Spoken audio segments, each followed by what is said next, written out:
The Feast of the Birthday of Our Lady. Initially in the Eastern Church and subsequently in the Universal Church, the faithful have celebrated the birthday of our Blessed Mother from the earliest centuries of Christianity. This special feast of the Mother of God and our Mother is an occasion of great joy because Mary's arrival is a sign that the redemption is drawing near. On this day, many peoples and nations honor Our Lady as their patroness. The value of ordinary things. Nothing spectacular accompanied Mary's birth. The Gospels make no mention of it. She was born in a city of Galilee, probably in Nazareth itself. No extraordinary revelation took place. The world continued giving importance to the events which would soon fade and vanish from all memory.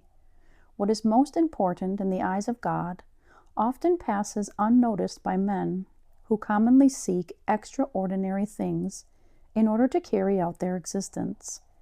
Only in heaven was there rejoicing on Mary's birthday, and a great celebration it must have been.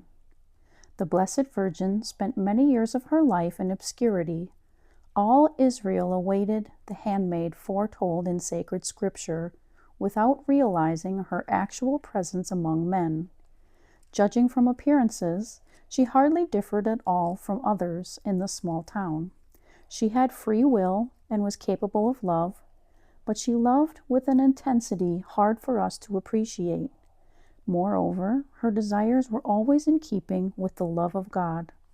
The Blessed Mother was intelligent. She placed her mind at the service of the mysteries she gradually grew to understand more deeply. Our Lady could learn, like other girls, to sew and to cook. Moreover, she would have been able to grasp the perfect relationship between the wonders she witnessed and the prophecies referring to the Redeemer. We know she could remember and make use of specific incidents, passing from one event to another in her mind's eye. She pondered all these things in her heart. The Most Blessed Virgin must have had a vivid imagination to spur on to a life of initiatives and simple genius in serving others. She must have known how to make life more pleasant for others, especially when sickness or misfortune would arise. Mary, moreover, would have rejoiced in carrying out her mundane duties.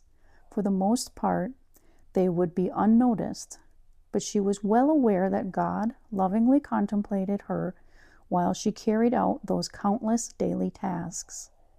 By reflecting on her life, we are led to realize that we do our ordinary work in the presence of God. We will serve others without fanfare, finish our work well, and avoid looking out for entitlements and privileges all the time. By imitating Our Lady, we learn to understand the value of little things done every day out of love.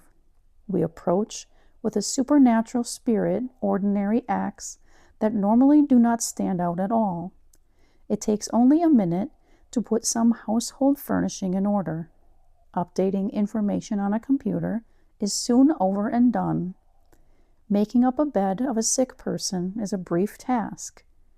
Finding the exact citations for the lesson we are preparing takes just a little more time. Such small tasks, done with affection to please God, draw down divine mercy on us and our friends. They can be occasions we frequently renew for increasing sanctifying grace in our soul. Mary is the finished example of fidelity in the ongoing process of our sanctification, which consists in the making the whole of our life into a fit offering to the Lord. Many people throughout the world fervently celebrate our Blessed Mother's birthday. St. Peter Damian teaches, just as Solomon and the chosen people celebrated the dedication of the temple with great and solemn sacrifice, so should we be filled with joy at the birth of Mary. Her womb was a most holy temple. There, God received his human nature and thus entered visibly into the world of men. May we shower Our Lady with the details of affection that should be second nature to her children.